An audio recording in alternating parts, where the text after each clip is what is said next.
اپنے حبیب کریم صلی اللہ علیہ وسلم کی یادوں کو، اپنے خلیل ابراہیم علیہ السلام کی یادوں کو، اور اپنے مقرب ترین رسول جناب حضرت اسماعیل علیہ السلام کی یادوں کو قیامت تک زندہ اور تابندہ رکھنے کے لیے قرآن کریم سلطان عظیم میں یہ واقعہ بیان فرمایا ہے۔ اللہ تبارک و تعالیٰ نے اپنے حبیب علیہ السلام کے دادا جان جناب ابراہیم علیہ السلام کو اسماعیل علیہ السلام جیسا نور نظر عطا فرمایا۔ حضرت ابراہیم علیہ السلام دعا مانگتے ہیں، رب هب لی من الصالحین، یا اللہ مجھے نیک بیٹا عطا فرما۔ بشرناہ بغلام حلیم، اللہ تعالیٰ کی طرف سے اعلان ہوا، ہم نے خوشخبری دی بردبار بیٹے کی، عظیم الشان بیٹے کی، بردبار بیٹے کی، حلیم الطبع، نہایت فرما بردار تابعدار۔ حضرت اسماعیل علیہ السلام کی پیدائش ہوئی۔ حضرت ابراہیم علیہ السلام نے مکہ مکرمہ میں شیر خارجی کے عالم میں چھوڑ کر تشریف لے گئے اللہ کے حکم سے، اور پھر تشریف لائے فلما بلغ معه السعی، جب حضرت اسماعیل علیہ السلام دوڑنے کی عمر کو پہنچے، یعنی 7 سال 8 سال یا 9 یا 10 سال، برخلاف روایات حضرت اسماعیل علیہ السلام کی اتنی عمر ہوئی، اللہ تبارک و تعالیٰ نے ارشاد فرمایا فلما بلغ معه السعی، جب اسماعیل علیہ السلام دوڑنے کی عمر کو پہنچے، ابراہیم علیہ السلام پھر تشریف لائے اور فرمایا یا بنیا، میرے بیٹے، انی ارا فی المنام، میں نے خواب دیکھا ہے، انی اذبحک، میں تجھے ذبح کر رہا ہوں، فانظر ماذا تری، تو دیکھ تیری رائے کیا ہے۔ جب حضرت اسماعیل علیہ السلام سے والد گرامی نے اپنے خواب کا اظہار کیا تو حضرت اسماعیل علیہ السلام نے فرمایا، عرض کی ابا جان، یا ابت افعل ما تؤمر، آپ کر لیے جس کا آپ کو حکم دیا گیا ہے۔ یہ صرف خواب کی بات نہیں، یہ حقیقت ہے۔ افعل ما تؤمر، آپ کر لیے جس کا آپ کو حکم دیا گیا ہے، یعنی اس سے بات یہ معلوم ہوتی ہے کہ نبی کا خواب بڑا عظیم خواب ہوتا ہے۔ نبی کا خواب بڑا عظیم خواب ہوتا ہے، اس لیے کہ نبی کی خواب میں کوئی ایسی ویسی چیز نہیں آتی۔ ہماری خوابوں میں شیطان آتا ہے، ہم سوتے کہاں ہوتے ہیں، پتہ نہیں پہنچے کہاں ہوتے ہیں۔ خوابوں میں ہم کون سی دنیا میں پہنچ جائیں یہ ہمیں معلوم نہیں، اور نبی کا خواب حقیقت ہوتا ہے۔ بلکہ میں یوں کہنا چاہتا ہوں، ہماری خوابوں میں شیطان آتا ہے، نبی کی خواب میں خود رحمان آتا ہے۔ حضرت اسماعیل علیہ السلام نے جب سنا میرے ابا جان نے کہا ہے کہ میں تمہیں خواب میں دیکھا ہے، ذبح کر رہا ہوں، فانظر ماذا تری، آپ کی رائے کیا ہے، مشورہ لیا گیا۔ تو حضرت اسماعیل علیہ السلام عرض کرتے ہیں، یا ابت افعل ما تؤمر، ابا جان آپ کر گزریے جس کا آپ کو حکم دیا گیا۔ یہ خواب نہیں ہے وحی الہی، یہ خواب نہیں بلکہ وحی الہی۔ اب میں یہاں ایک فکرہ کہنا چاہتا ہوں، ہو سکتا ہے صاحب دل اور صاحب عشق احباب کو محبت مصطفیٰ اور حضور کی شان کا تھوڑا سا اشارہ ہو جائے۔ یوسف علیہ السلام کی بات آئی تو خواب کا ذکر ہے، ابراہیم علیہ السلام کی بات آئی تو خواب کا ذکر ہے، اور حضور کی باری آئی تو خواب کا ذکر نہیں، حقیقت۔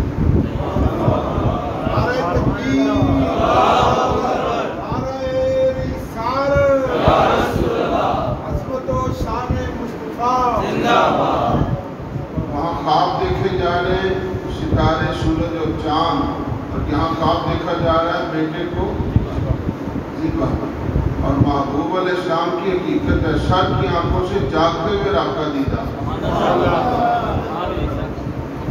اور ایک اور اشارہ، یہاں اسماعیل ایک ہے، اللہ نے محفوظ رکھا، اور حضور کے 72 شہزادے میدان کربلا میں شہید ہو۔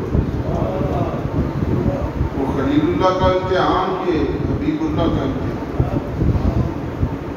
حضرت ابراہیم علیہ السلام نے فرمایا تیری رائے کیا؟ ابا جی کر گزریے جس کا آپ کو حکم دیا گیا۔ کیسا عظیم باپ اور کیسا عظیم بیٹا۔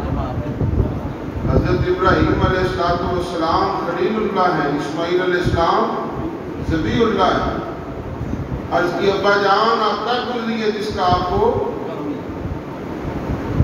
حکم دیا گیا ہے، حکم الہی ہے، اور اللہ تعالیٰ کا حکم ہے ایسا ہو جائے تو میں تیار ہوں، اگر میری قربانی دینے سے رب کی رضا مل جائے اور کیا چاہیے۔ جب فلما اسلم وتلہ للجبین دونوں راضی ہو گئے، باپ ذبح کرنے پر، بیٹا ذبح ہونے پر، تو حضرت ابراہیم علیہ السلام جب جا رہے ہیں تو رستے میں شیطان آیا، اس نے کہا کدھر جا رہے ہیں؟ حضرت ابراہیم علیہ السلام فرماتے ہیں اللہ کا حکم ہے اسے بجا لانے کے لیے، آج میں اپنے بیٹے کی قربانی دوں گا۔ شیطان نے مشورہ دیا، دیکھو نبیوں کے پاس بھی پہنچ جاتا ہے، نبیوں کے پاس بھی پہنچ جاتا ہے۔ شیطان نے کہا وہ باپ بھی بیٹے کو ذبح کرتا ہے، تو حضرت ابراہیم علیہ السلام نے فرمایا میرے رب کا حکم، آپ نے کنکری پکڑی اور شیطان کو پڑھا اللہ اکبر اللہ اکبر لا الہ الا اللہ اللہ اکبر۔ پھر شیطان حضرت اسماعیل علیہ السلام کے پاس، آپ پتہ کہاں لے کر جا رہے ہیں؟ کہا وہ دعوت پر لے کر جا رہے ہیں، آج بڑی خاص دعوت ہے اللہ کی طرف سے، دعوت نہیں قربانی ہے، تجھے لٹانے کے لیے ذبح کرنے کے لیے لے جایا جا رہا ہے۔ تو حضرت اسماعیل علیہ السلام نے فرمایا کہ باپ ہی بیٹے کو ذبح کرتا ہے۔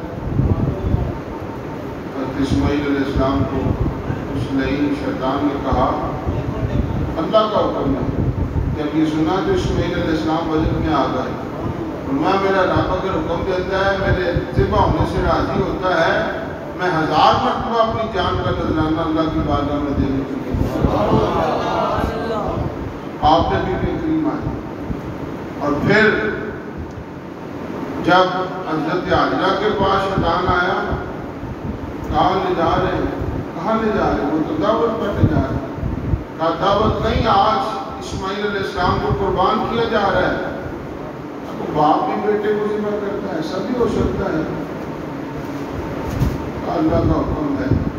تو حضرت حاجرہ ماں ہو کر آپ نے فرمایا اگر میرا بیٹا قربان ہو جائے، رب راضی ہو جائے، اور کیا چاہیے؟ یہ اہل بیت خلیل ہے، یہ اہل بیت خلیل ہے، جن کا جذبہ یہ ہے، تو اہل بیت نبوت کا مقام کتنا بلند ہوگا۔ سمجھ آ رہی؟ اہل بیت خلیل کا جذبہ یہ ہے تو اہل بیت نبوت کا جذبہ کتنا بلند ہوگا۔ ہم صحابہ کرام کے بھی غلام ہیں، اہل بیت کے، ذرا پر ڈنڈی مارے تو سنی نہیں۔ حضرت ابراہیم علیہ السلام نے کینکری ماری، حضرت اسماعیل علیہ السلام نے کینکری ماری، حضرت حاجرہ نے، اور قیامت تک یہ ادا اس شان سے آپ کو پسند آئی ہے، سارے حاجیوں کو حکم ہے وہ ادائیں دہراؤ۔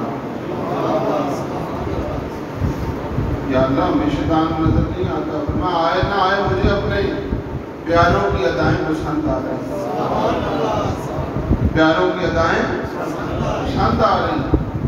حضرت حاجرہ رضی اللہ تعالیٰ عنہ شیطان کو صفا مروا پہ دوڑے، آپ اعظام جب اسماعیل علیہ السلام گیڑیوں سے جاری ہو رہا ہے، میدان عرفات جہاں حضور علیہ السلام نے خطبہ حجۃ الوداع، حضرت آدم کی یادگار، حضرت ابا کی یادگار، میدان عرفات میں آؤ تو حضرت آدم کی یادگار، حضرت ابا کی یادگار، حج پر ابراہیم علیہ السلام کی یاد، حج پر ابراہیم علیہ السلام کی یاد، قربانی پر اسماعیل علیہ السلام کی یاد۔ حج سال میں ایک مرتبہ، سال میں قربانی، سال میں ایک مرتبہ۔ یا اللہ تیری شانوں پہ قربان جائیں، تو نے خلیل اللہ کی یادوں کو محفوظ رکھنا تو حج رکھا ہے، اسماعیل علیہ السلام کی یادوں کو محفوظ رکھنا تھا تو حج رکھا ہے۔ الہی اپنے محبوب کی اداؤں کو محفوظ رکھنے کا کون سا طریقہ ہے؟ کیوں جی؟ حج سال میں ایک مرتبہ اور نماز روز 5 مرتبہ۔ حضور علیہ السلام فرماتے ہیں صلو کما رأیتمونی اصلی، نماز اس طرح پڑھو جس طرح مجھے دیکھتے ہو تم نماز پڑھتے ہو، جس طرح میں نماز پڑھتا ہوں اسی طرح نماز پڑھتا ہوں، کما رأیتمونی اصلی۔ اور الصلاۃ معراج المومنین، نماز مومنوں کا معراج، ادائے خلیل مسلمانوں کا حق ہے، اور نماز مومنوں کی معراج، نماز مومنوں کی معراج ہے۔ رب فرماتا ہے اِنَّا أَعْطَيْنَاكَ الْكَوْثَرَ، محبوب ہم نے آج کثرت آپ کو عطا فرمائی، فَصَلِّ لِرَبِّكَ وَانْحَرْ، آپ اس شکرانے پر نماز پڑھیں اور قربانی دیں۔ پہلے نماز ہے پھر قربانی۔ اور حضور علیہ السلام فرماتے ہیں، اللہ تعالیٰ نے اعلان فرمایا ان صلاتی و نسکی و محیای و مماتی للہ رب العالمین۔ یا اللہ میرا نماز پڑھنا، میری قربانی دینا اور میرا زندہ رہنا، دنیا سے چلے جانا، للہ رب العالمین، سارے کا سارا اللہ کے لیے، سارے کا سارا اس رب کے لیے ہے، اس کی رضا کے لیے۔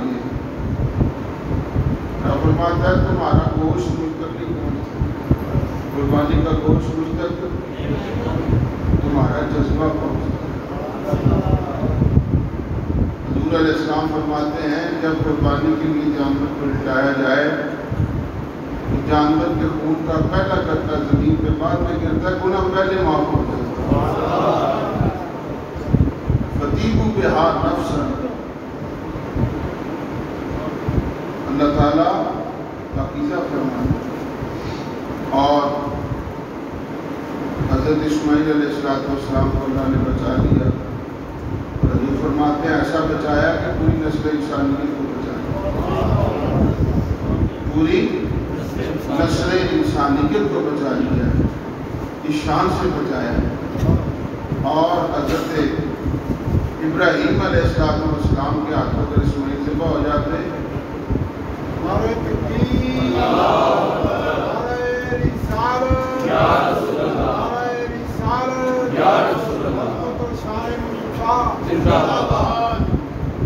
اسماعیل علیہ السلام اگر ذبح ہو جاتے تو ہر سال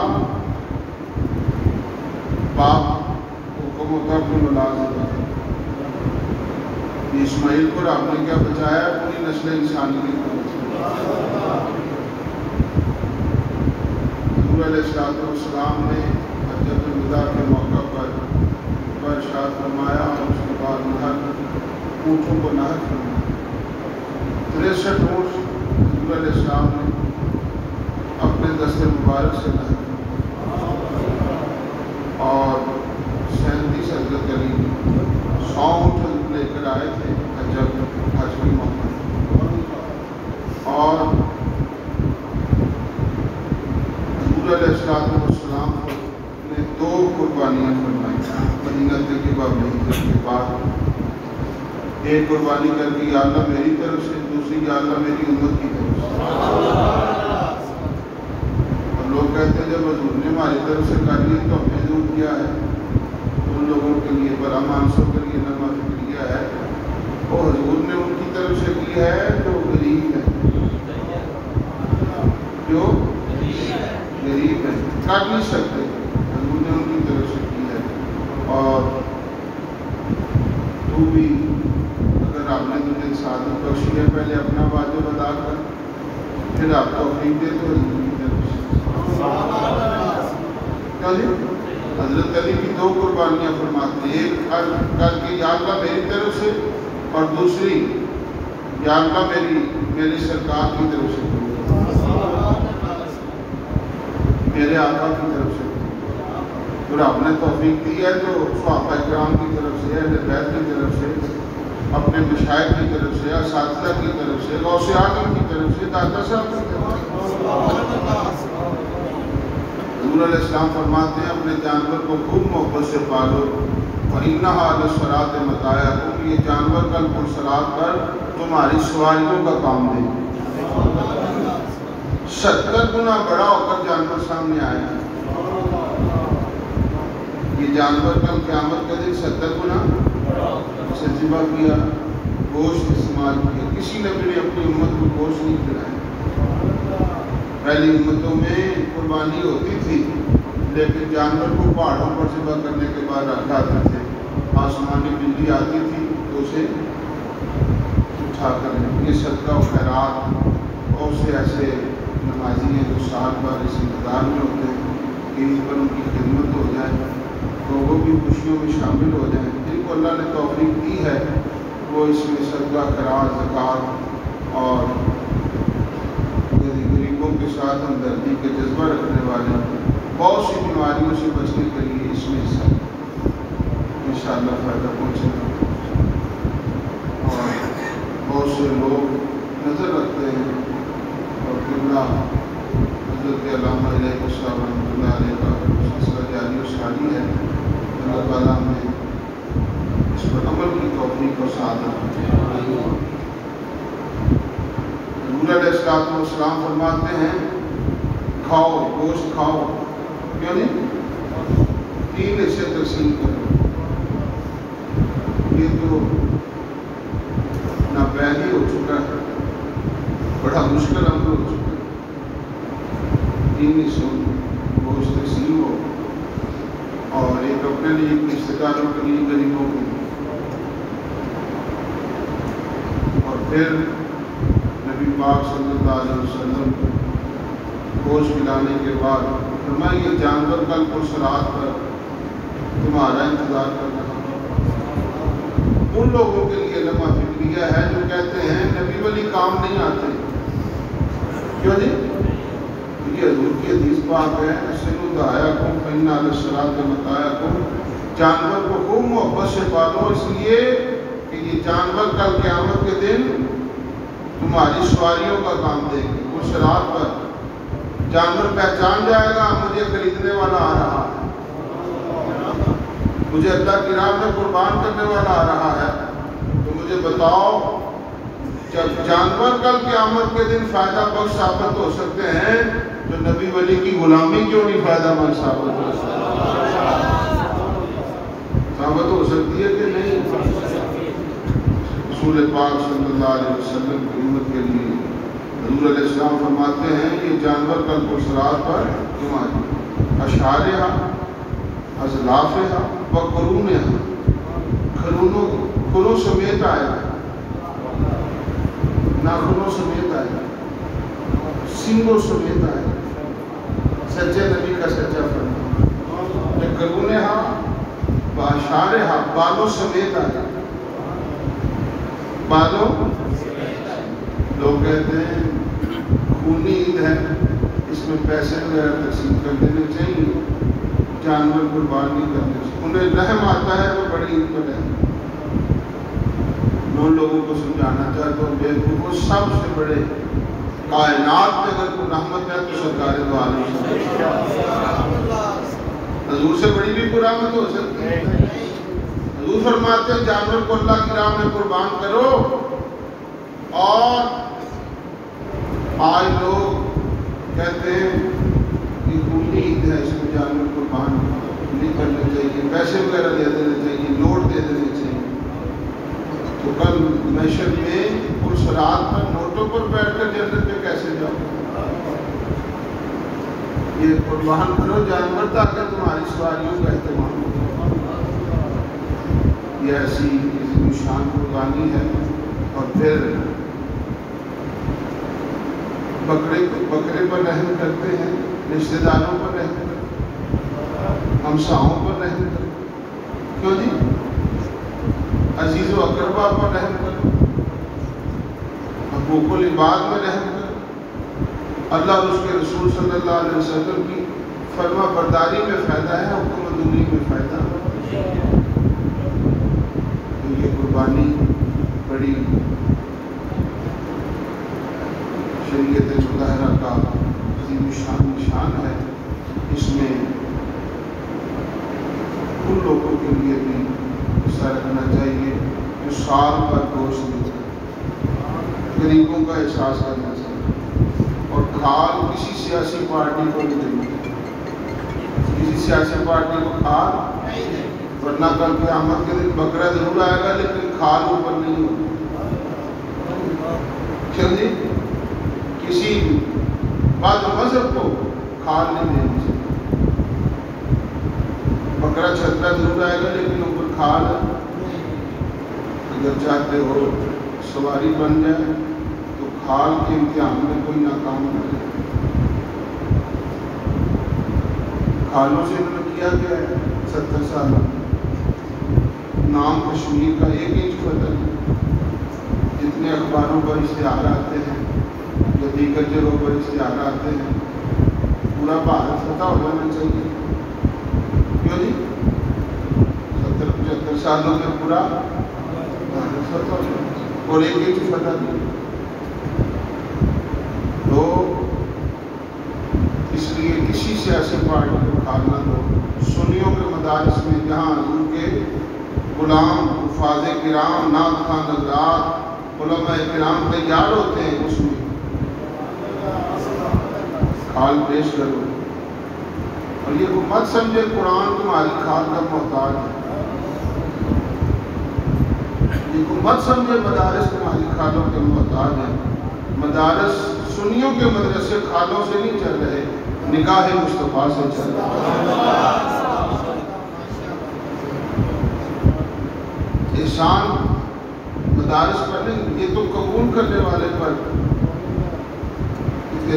طالب علم نے کھال کو قبول کر، دین کا خادم ہے، اس کے نیچے فرشتے پر بچھاتے ہیں. تیری کھال کیا ہے؟ وہ تو فرشتے کھال بچھا رہے ہیں. کیوں جی؟ وہ تو فرشتے اپنا پر بچھا رہے ہیں.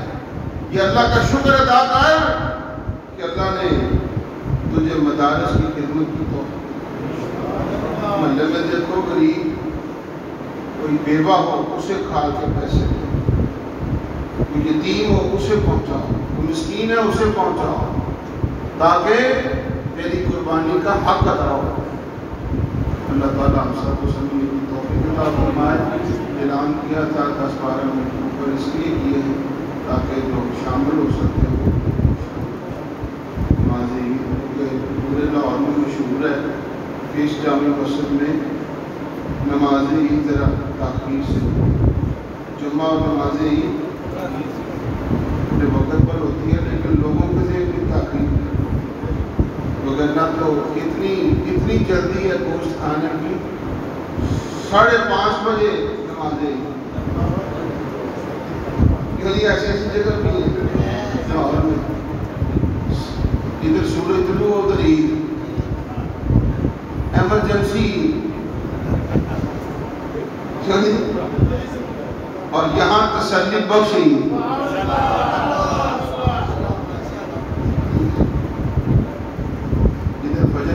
دلیل تو اس میں کیا حرامت ہوتی ہے؟ اس میں تو بڑی جلدی ہے ان کو، یا قصائیوں نے چھریاں ان پر بھی اٹھائی گئی، جلدی بڑھاؤ. ایک قصائیوں نے چھریاں جانوروں پر اٹھانی، ایک انتظامیہ پر اٹھانی، جلدی بڑھاؤ ورنہ چھری تمہیں لگ جائے گی. تو شاید شان طریقے سے کام کرنا چاہیے جو ہمارے بزرگوں اور اسلاف کا طریقہ ہے. اس سے کو ہٹتا ہے تو عجوبہ سا لگتا ہے، پتہ نہیں کیا کرتا ہے. قوم کو سمجھانے والے موجود نہیں، مسلح قوم ہی کوئی نہیں، جو جس کا منہ آتا کہنا شروع کر دیتا. آج سے 30-32-40 سال پہلے چند جمعے ہوتے تھے، چند جمعے لاہور میں، چند جامع مساجد تھی جس میں علماء خطباء بیان کرتے تھے تو لوگوں کو ایک پیغام ملتا تھا. اب جگہ جگہ خطیب ہیں، جگہ جگہ مولوی ہیں، جو منہ میں آتا ہے کہنا شروع کرتے ہیں. لوگ سمجھتے ہیں یہ نیا فتنہ شروع ہو گیا. کیوں نہیں؟ فتنے ہی فتنے ہیں، تبلیغ کوئی جوش ہی جوش ہے، ہوش کوئی نہیں. جسے جوش میں ہوش نہ ہو خطابت میں فیل ہے. کیوں نہیں؟ ایک فکرے پر گرفت ہو تو پھر خطیب ہے. ایک فکرے پر غور و فکر ہو اور قرآن حدیث پر نظر ہو پھر بولے، پھر تو سمجھو خاص الٹی نہیں کر رہا، تقریر کر رہا. یہ چیزیں بڑی بزرگوں کی خدمت سے حاصل ہوتی ہیں. ویسے اس لیے اعلام، معاملات اور خطابت اور امامت بڑے مناسب ہیں. کیوں نہیں؟ کئی پروفیسروں کو ذوق چڑھ جاتا ہے، چلو عید ہی پڑھا دیں. سارا سال کالج یونیورسٹی میں فیسٹیول کراتے رہتے ہیں اور نماز عید کی موقع آ جائے گی، چلو عید ہی پڑھا لیں قوم کو. بیوقوف ہو، سارا سال جو ناچ اور گانے کراتے رہے ہو اس کا عذاب کس پر جائے گا؟ سمجھ آ رہی؟ ایسے ویسے کے پیچھے عید نہ پڑھا کرو، عید اسی کے پیچھے پڑھا کرو جو سارے سال کا امام ہے. میں صحیح کہہ رہا ہوں؟ اللہ تعالیٰ ہمیں سمجھنے کی توفیق عطا فرمائے. نماز عید چھوٹی اور بڑی، عید الاضحیٰ ایک ایسی پڑھنے کا طریقہ، پہلے نماز ہوگی پھر خطبہ، اور اللہ اکبر کہا جائے تو ہاتھ باندھ لیں، سبحان اللہ پڑھی گئی، پھر اللہ اکبر کہا جائے ہاتھ چھوڑ دیں، پھر اللہ اکبر کہا جائے ہاتھ چھوڑ دیں، پھر تیسری مرتبہ کہا جائے تو سورہ فاتحہ اس کے ساتھ سجود ملائی جائے، پھر رکوع و سجود ہو، پھر اس کے بعد دوسری رکعت سورہ فاتحہ، پھر اس کے ساتھ سجود ملائی جائے. اللہ اکبر کہا جائے تو رکوع میں نہیں جانا، پھر دوسری مرتبہ کہا جائے پھر نہیں جانا، تیسری مرتبہ کہا جائے پھر بھی نہیں جانا، چوتھی مرتبہ کہا جائے تو رکوع میں جانا. پھر اس کے بعد رکوع سے اٹھیں اور اس کے بعد وہ سجدے کریں، اس کے بعد تشہد اور رکعت مکمل کریں اور سلام پھیریں، پھر خطبہ سنیں، پھر درود و سلام سنیں، پھر اس کے بعد دعا. یہ ہے نماز، اور اس کی نیت یہ ہے نماز عید الاضحیٰ. نیت کرتا ہوں میں نماز عید الاضحیٰ کی 6 تکبیر زائد محترم قبلہ شریف بیس امام کی اللہ. ٹھیک ہے؟ اللہ تعالیٰ ہمیں سمجھنے کی توفیق عطا فرمائے. میں نے اس لیے بتا دیا کہ سال کے بعد موقع آتا ہے، ہم بھی نہ بھولیں. ایک سڑکوں پہ چلان ہوتا ہے، مسئلوں میں بھی ہو جاتا ہے، مقتدی امام سے زیادہ سمجھدار آ جاتے ہیں. اللہ تعالیٰ سے